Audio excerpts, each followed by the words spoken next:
যে আমি যদি কোনো মবের শিকার হই তাহলে জামাত শিবিরকেই দায়ী থাকতে হবে। বিরোধী দলে থাকলেও তাদেরকে আমরা মেইন স্ট্রিমে আসতে দেয়নি, এই কথার অর্থ কি? সমাজের সুশীলদের কাছে ব্যাখ্যা চাই। রাম বাম সেজে বাংলাদেশকে আমাদের জাতি সত্তা থেকে বিচ্ছিন্ন করার জন্য আন্তর্জাতিক চক্রের সিন্ডিকেট হয়ে যারা কাজ করেন তারাই এই বক্তব্যের ব্যাখ্যা দেবেন। আস্তে আস্তে বলে ঠাকুর ঘরে কে রে, আমি কলা খাইনি। তো অনেক সময় ঠাকুর ঘরের লোকেরা এরকম হঠাৎ কেউ কেউ বলে উঠবে, না আমি কলা খাইনি। তো অন্তত দুজন তো পাওয়া গেল। আর যদি আপনাদের সহযোগী কেউ থাকে তাদের নামটা প্রকাশ করুন। এই মহব্বত, এই ভালোবাসা, এই প্রেমের মধ্যে নিশ্চয়ই কোনো রহস্য আছে। এই যে উভয় পক্ষের প্রেম এমনি এমনি হয় নাই।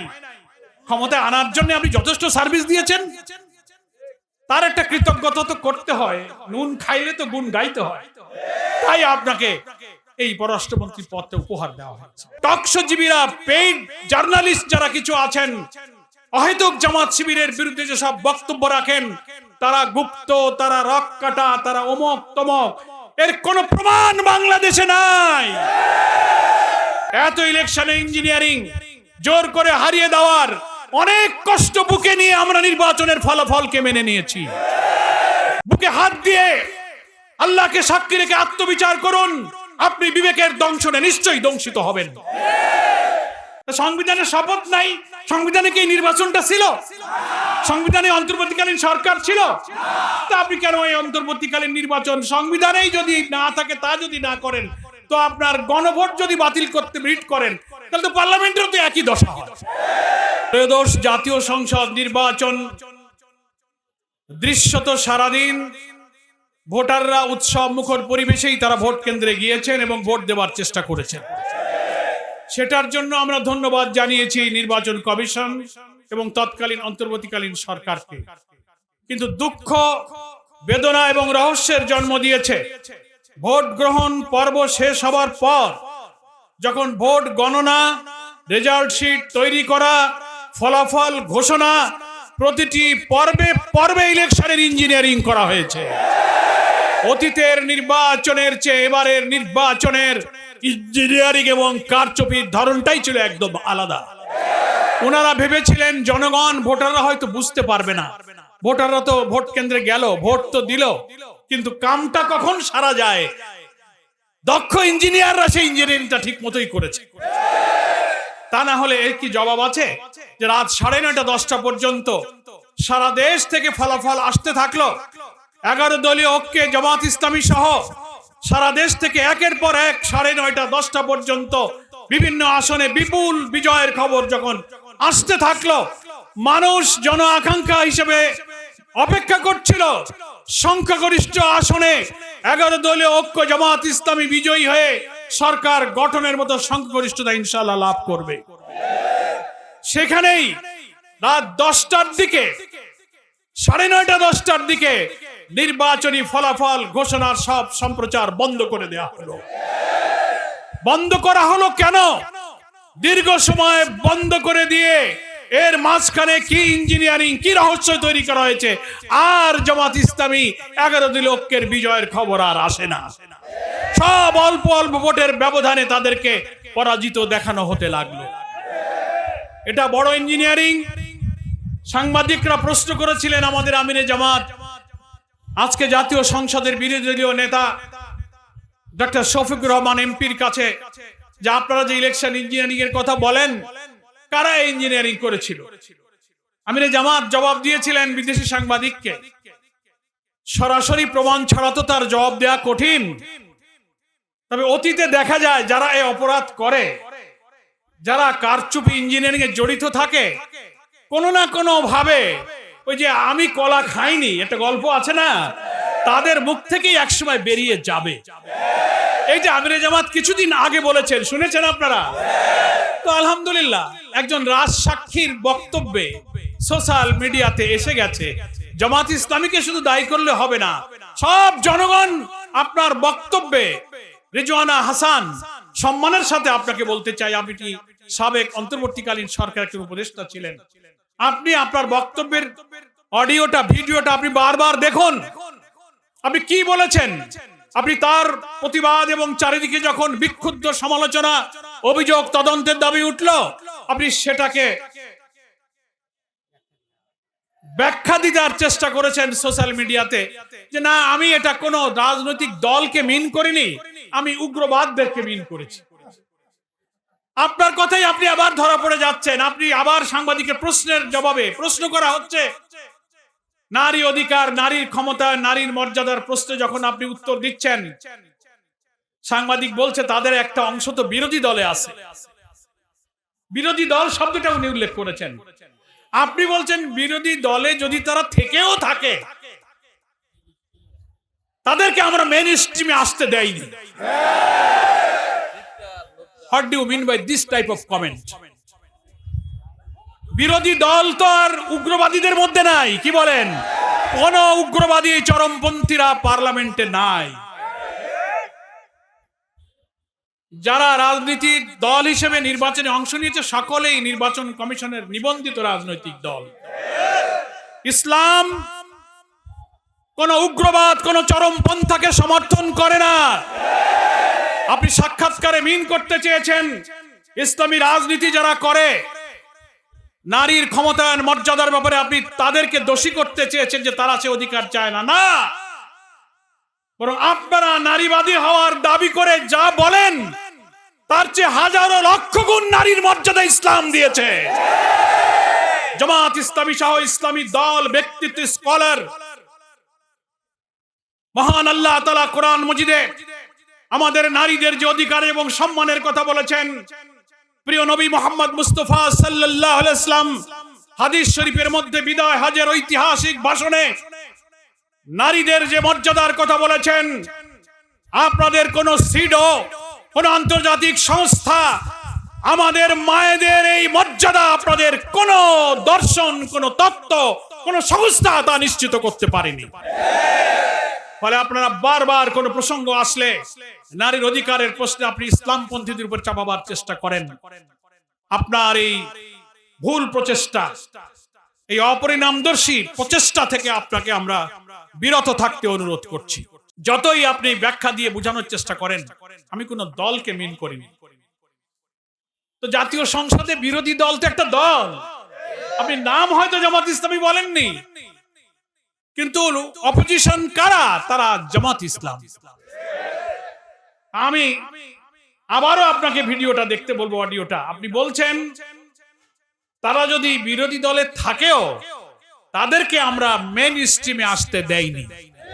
অর্থাৎ আপনি মেইন স্ট্রিম বলতে পার্লামেন্টের নির্বাচনে মেজরিটি সিটে জিতে আসতে দেন নাই।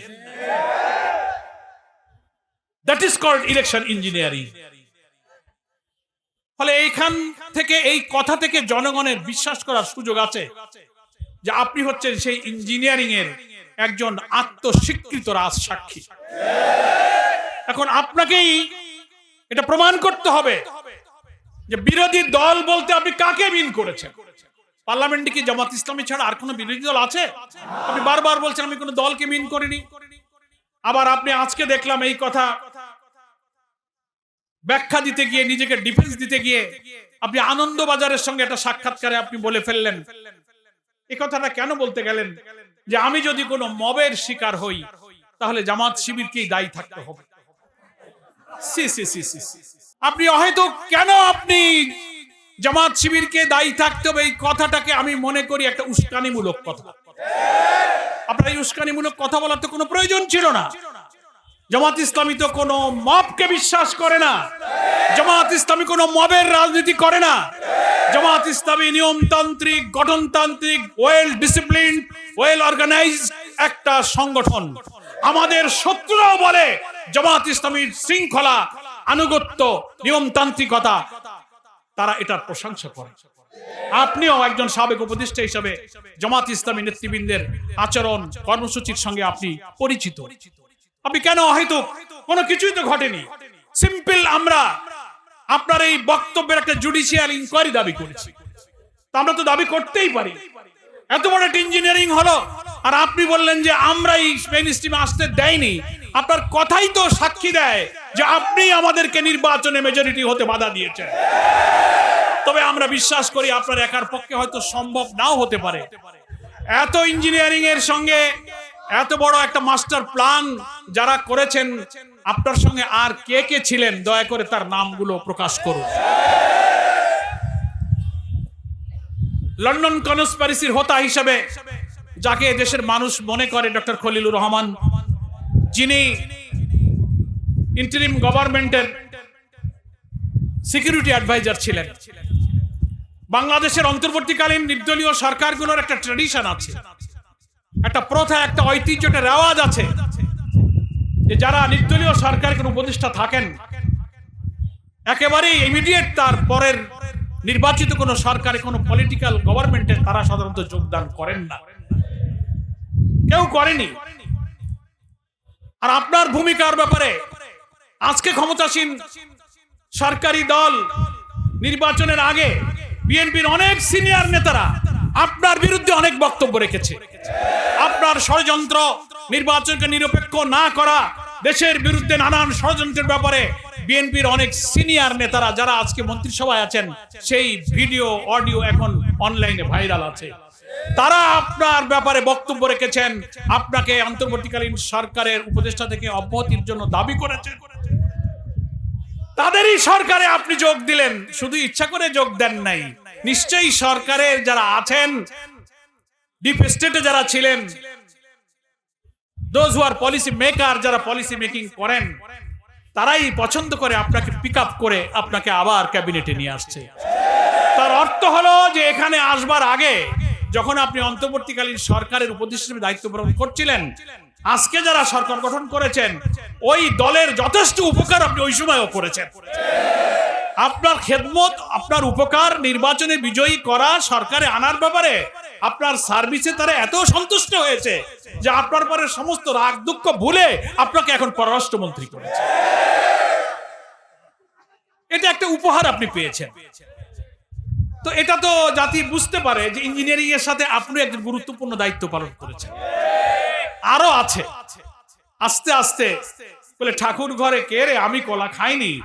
তো অনেক সময় ঠাকুর ঘরের লোকেরা এরকম হঠাৎ কেউ কেউ বলে উঠবে, না আমি কলা খাইনি। তো অন্তত দুজন তো পাওয়া গেল। আর যদি আপনাদের সহযোগী কেউ থাকে তাদের নামটা প্রকাশ করুন। আমরা বর্তমান সরকারের দৃষ্টিতে আনতে চাই, এই বক্তব্যটাকে পরীক্ষা করা হোক। রাজনৈতিক বিশ্লেষক, যারা চিন্তাশীল, যারা সিভিল সোসাইটি আছেন, এখন নীরব কেন? আপনি এই কথার ব্যাখ্যা দেন। বিরোধী দলে থাকলেও তাদেরকে আমরা মেইন স্ট্রিমে আসতে দেয়নি, এই কথার অর্থ কি? সমাজের সুশীলদের কাছে ব্যাখ্যা চাই। রাম বাম সেজে বাংলাদেশকে আমাদের জাতি সত্তা থেকে বিচ্ছিন্ন করার জন্য আন্তর্জাতিক চক্রের সিন্ডিকেট হয়ে যারা কাজ করেন, তারাই এই বক্তব্যের ব্যাখ্যা দেবেন। আমাদের ব্যাখ্যা যদি ভুল হয় আপনারাই সঠিক ব্যাখ্যা দিন যে বিরোধী দলে পার্লামেন্টে কারা আছে জামাত ইসলামী ছাড়া। হয় যেন রিজওয়ানা চৌধুরী হতে পারে, তিনি যদি অন্তরের দিক থেকে সিনসিয়ার থাকেন, অপরাধ না করে থাকেন, তাহলে তিনি অকপটে তার এই বক্তব্যের ভুল স্বীকার করতে পারেন যে আমি আমার কথা ভুল বলেছি।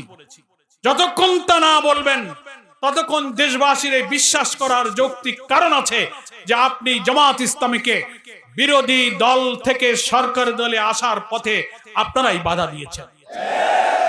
জনগণ মনে করেছিল সংখ্যাগরিষ্ঠ আসনে জামাত ইসলামী 11 দল জিতবে, 168-70-এর উপরে আমরা আসন পাবো। আপনারা প্ল্যান করে সেটাকে 100-র নিচে থামিয়ে দেওয়ার চেষ্টা করেছেন। রাত 10টার পরে কেন সম্প্রচার আপনি বন্ধ করলেন? ভোট গণনায় মেকানিজম করা হয়েছে, 100-200 ব্যালটের বান্ডিল করা হয়েছে, দাড়িপাল্লা বান্ডিলের ভিতরে উপরে ধানের শীষের বান্ডিল দিয়ে 200 ধরে গুনে দেওয়া হয়েছে। রেজাল্ট শিটে টেম্পারিং করা হয়েছে, কাটাছেড়া করা হয়েছে। এজেন্ট যারা নির্বাচনে গিয়েছে, বহু প্রিজাইডিং অফিসার সন্ধ্যায় ভোট গণনার আগে তাদেরকে বলেছেন, আমাকে নিজেরা তারা বলেছেন যে সন্ধ্যায় হয়ে বিকালে ব্যস্ত হয়ে যাব, তুমি এখনই এই ফর্মে সই করে রাখো। গণনা এবং ফলাফলের আগেই বহু এজেন্টের কাছ থেকে স্বাক্ষর দিয়ে রাখা হয়েছে।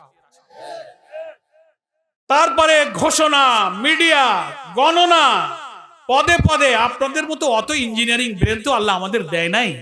সমাজের এত কুকর্ম, এত ষড়যন্ত্র, জাতির আত্মঘাতী কাজ করার অভ্যাস আমাদের নেই।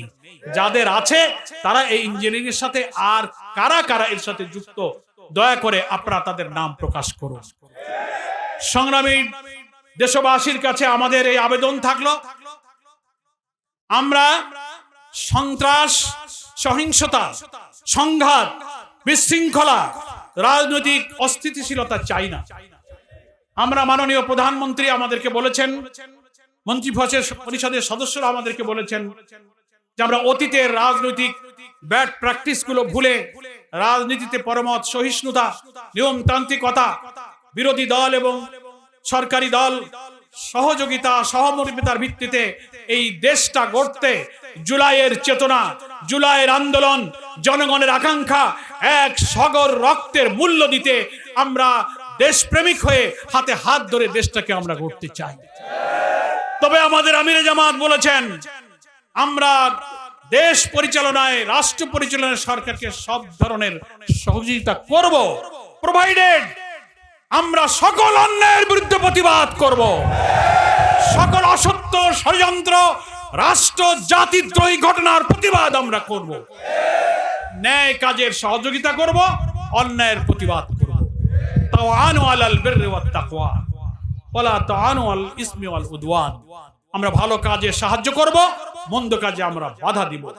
সাবেক একজন উপদেষ্টা যে কাজটা করেছেন, যে কথা বলেছেন, এই কথা মিন করে যে আপনি একটা মন্দ কাজের সাথে যুক্ত ছিলেন, তাই আমরা তার প্রতিবাদ করছি।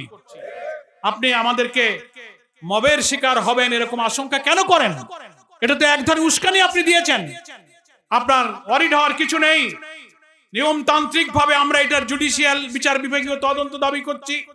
এখানে যারা গভর্নমেন্টের এজেন্সি আছেন তাদের কাছে আমার অনুরোধ থাকবে, জামাত ইসলামীর একটি সুশৃঙ্খল নিয়মতান্ত্রিক রাজনীতিতে বিশ্বাসী, কোন হটকারী, বিশৃঙ্খলা, অস্থিতিশীলতা আমরা কখনো পছন্দ করি না। আমাদের সব কর্মসূচি প্রকাশ্যে হয়। সমাজের যারা উগ্রবাদ, চরমপন্থা, হটকারিতা, অসৎ উদ্দেশ্যে স্বার্থান্বেষী কিছু মহল অনেক সময় অনেক ঘটনা ঘটিয়ে সব দোষ ইসলামপন্থীদের উপর চাপাবার চেষ্টা করে থাকে। সেজন্য আমি সকল গভর্নমেন্টের ইন্টেলিজেন্স এজেন্সিগুলোকে সজাগ থাকতে বলবো। জামাত ইসলামী নিয়মতান্ত্রিক বক্তব্য প্রতিবাদের বাইরে যাবে না। সরকার এবং ডক্টর রেজওয়ানা হাসান যারা আপনারা এই ধরনের বাইরের কোন মিডিয়াতে বা আনন্দবাজারে সব সাক্ষাৎকার দিচ্ছেন, আমরা এই ধরনের বক্তব্যকে কিছুটা উস্কানিমূলক বক্তব্য মনে করি। এটা এখনই সমীচীন নয়। আমরা তো আপনার বক্তব্যের একটা জুডিশিয়াল ইনকোয়ারি দাবি করেছি মাত্র। আপনি চট করে মবের দিকে, জামাত শিবিরকে দায়ী করা হবে এই সব দিকে এতদূর এগিয়ে গেলেন কেন? মাথাটা একটু ঠান্ডা রাখুন। আমাদের মাথা ঠান্ডা আছে, কিন্তু আমরা অন্যায় দেখলে প্রতিবাদ না করে পারি না।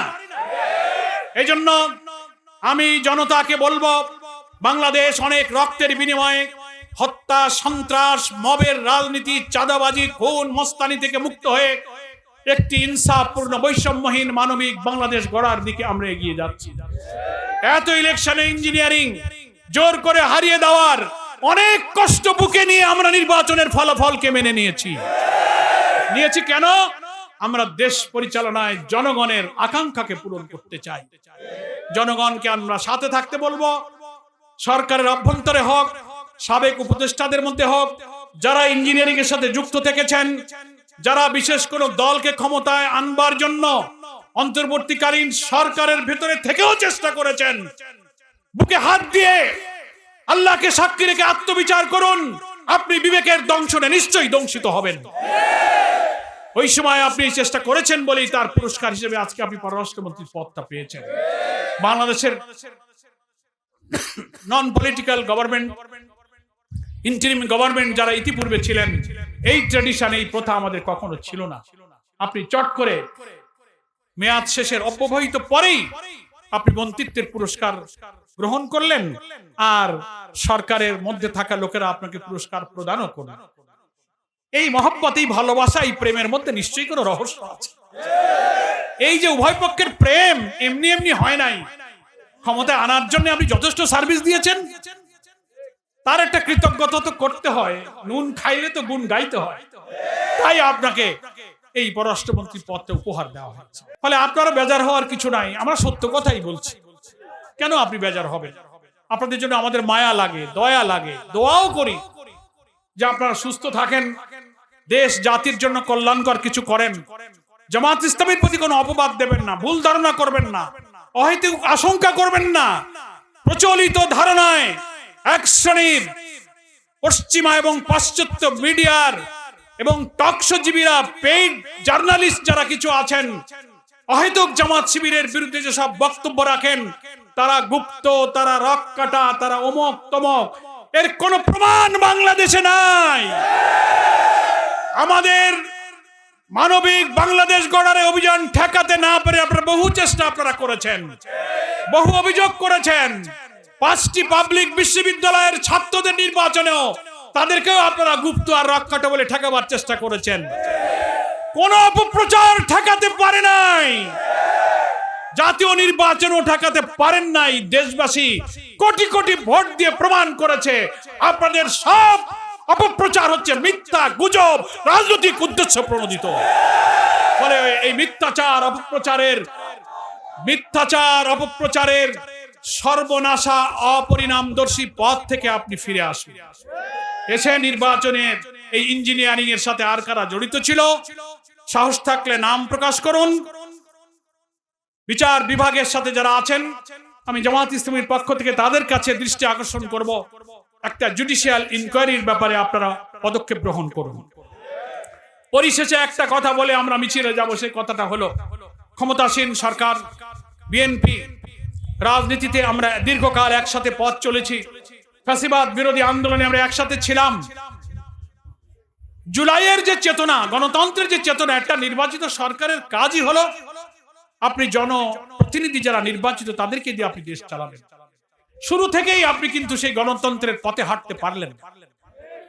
কর্তৃত্ববাদী সরকারের বিরুদ্ধে যেসব কারণে আমরা আন্দোলন করেছি, আপনি নির্বাচিত হয়ে 6টি city corporation, according to our constitution, এখানে আপনি নির্বাচিত প্রতিনিধিদের কাজ করবেন।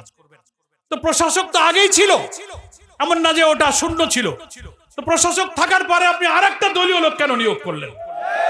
আপনি নির্বাচন দিয়ে দিতে পারতেন। এটাই ডেমোক্রেসি ছিল, এটাই জুলাইয়ের চেতনা ছিল। এরপরে একের পর এক রদ বদল, এটা সেটা। 12 তারিখে পার্লামেন্টের সেশন শুরু হবে, এখন অধিবেশন হয়ে পারল না। ট্রেজারি বেঞ্চ এবং অপোজিশনের সাথে কোনো ইন্টারাকশন হলো না, কোনো বৈঠক হলো না। সংসদ অধিবেশন শুরুর আগে সব জায়গায় পরিবর্তন, রদ বদল, দলীয় লোক সেট করার এই প্রবণতা তো আমাদেরকে অতীতের কর্তৃত্ববাদী সরকারের কথাই মনে করিয়ে দিচ্ছে। একটু সংযত হন। 5ই আগস্ট কিন্তু আমাদের অনেক শিক্ষা দিয়ে গেছে। সংখ্যাগরিষ্ঠতা, ক্ষমতার দাম্ভিকতা, অহংকার, কর্তৃত্ববাদী মনোভাবের কি পরিণতি হয় 5ই আগস্ট সকলকে শিক্ষা দিয়ে গেছে। এই জন্য ব্যস্ত হওয়ার দরকার নাই। নির্বাচিত সরকার, নির্বাচিত প্রতিনিধিরাই দেশ চালাবে। প্রশাসনিক পরিবর্তন আপনি করতেই পারেন, কিন্তু একটা সরকার গঠন হয়েছে, পার্লামেন্টের সেশনে আসেন। জুলাই সনদকে আপনি এড়িয়ে যাচ্ছেন, যে জুলাই সনদে বিএনপি সহ আমরা সবাই স্বাক্ষর করেছি। জুলাই চার্টারের দক্ষিণ প্লাজায় যে স্বাক্ষরটা করা হয়েছে, ওই সনদে খুলে দেখবেন স্বাক্ষর করেছেন এবং আমরা যে অঙ্গীকার করেছি 1, 2, 3 করে যে পয়েন্টগুলো আছে, তার 2 এবং 3 নম্বর পয়েন্টে পরিষ্কার বলা আছে আমরা স্বাক্ষরকারী দলগুলো জুলাই সনদে ঐক্যমত হওয়া সংস্কারের সব প্রস্তাবগুলো আমরা বাস্তবায়নের জন্য অঙ্গীকার করলাম।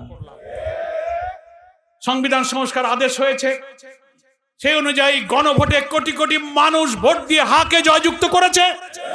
আপনি সেই গণভোটকে উপেক্ষা করার জন্য কৌশলের আশ্রয় নিয়ে আদালতে রিট করে আপনি আদালতের ঘাড়ে বন্দুক রেখে জনগণের রায়কে আপনি ফায়ার করার চেষ্টা করছেন। কেন আপনি সেই পথে চলে গেছেন? এখন আপনি পার্লামেন্টে এসে বলবেন ব্যাপারটা সাবজুডিস, তাই এখন আর আলোচনা হবে না, জুলাই সনদকে আপনি ঝুলিয়ে দেবেন। এসব নাটক তো আমরা বুঝি, অথচ জুলাই সনদে 48টি সাংবিধানিক গুরুত্বপূর্ণ বিষয় আমরা পরিবর্তন করেছি। আপনার নট অফ ডিসেন্ট আছে, কিন্তু গণভোটে যখন অনুমতি হয়ে গেছে, সেটা আপনার উচিত ছিল সংবিধান সংস্কার পরিষদের শপথ নিয়ে আপনি সেটা অনুমোদন করবেন, পার্লামেন্টে আসবেন। আপনি বললেন যে না, সংবিধানে এই শপথ নাই। মানে যার জন্য যেটুক কাজে লাগে সংবিধানে সেইটুক তার কাছে ভালো। সংবিধানে শপথ নাই, সংবিধানে কি নির্বাচনটা ছিল? সংবিধানে অন্তর্বর্তীকালীন সরকার ছিল? তা আপনি কেন এই অন্তর্বর্তীকালীন নির্বাচন সংবিধানেই যদি না থাকে, তা যদি না করেন, তো আপনার গণভোট যদি বাতিল করতে রিট করেন, তাহলে তো পার্লামেন্টেরও তো একই দশা হয়। এইসব কথা বলে একটা জগাখিচুড়ি করার দরকার নাই। আপনারা সংবিধান সংস্কার পরিষদে শপথ নেন, জুলাই সনদকে বাস্তবায়ন করুন। সারা দুনিয়া দেখেছে জুলাই সনদের স্বাক্ষরকারী দলগুলো, এবং সেখানে অঙ্গীকারনামার 3 নম্বর পয়েন্টেই সম্ভবত আছে যে এর বিরুদ্ধে, জুলাই সনদের বিরুদ্ধে আদালতে কোনো অভিযোগ উত্থাপন করা যাবে না, সেটা ওখানে বলা আছে। অথচ আপনারা পরোক্ষভাবে আদালতকে এবং একটা পার্টিকে লাগিয়ে দিয়ে আপনারা সেই খেলা খেলে আপনারা এই জুলাই সনদটাকে ঝুলিয়ে দিতে চাচ্ছেন। জুডিশিয়ারির উপরে রাষ্ট্র এবং সরকারের এই নিয়ন্ত্রণ, এটা আগেও দেখেছি, সেই জায়গা থেকে সরার জন্যই তো আমরা এত সংস্কার করেছি। জুডিশিয়ারিকে করেছি, কনস্টিটিউশনে করেছি, সিভিল অ্যাডমিনিস্ট্রেশনে করেছি, পুলিশ অ্যাডমিনিস্ট্রেশন করেছি। সেগুলো এখন আপনারা এড়িয়ে গিয়ে আপনারা মনে হয় পার্লামেন্টে গিয়ে যা ইচ্ছা তাই সংখ্যাগরিষ্ঠতার জোরে করতে চান। তা যদি করতে চান, সেটার পরিণতি কিন্তু ভালো হবে না। বরং সেশনটা শুরু হতে দেন, 12 তারিখে আসেন, বিরোধী দল সরকারি দল আলোচনার ভিত্তিতে জুলাই সনদ বাস্তবায়ন নিয়ে আলোচনা হোক, তারপরে আমরা দেশ গড়ার জন্য হাতে হাত ধরে এগিয়ে যাই। এর আগে আর কোনো বিশৃঙ্খলা যেন তৈরি না হয়। আমরা সর্বশেষে সরকার এবং দেশের জুডিশিয়ারি বিচার বিভাগে যারা আছেন, সৈয়দা রেজওয়ানা হাসানের এই বক্তব্যটাকে আপনি পরীক্ষা করুন, এই অভিযোগের ব্যাপারে তাকে জিজ্ঞাসাবাদের মুখোমুখি করুন, জাতির সামনে আসল সত্যকে পরিষ্কার করুন।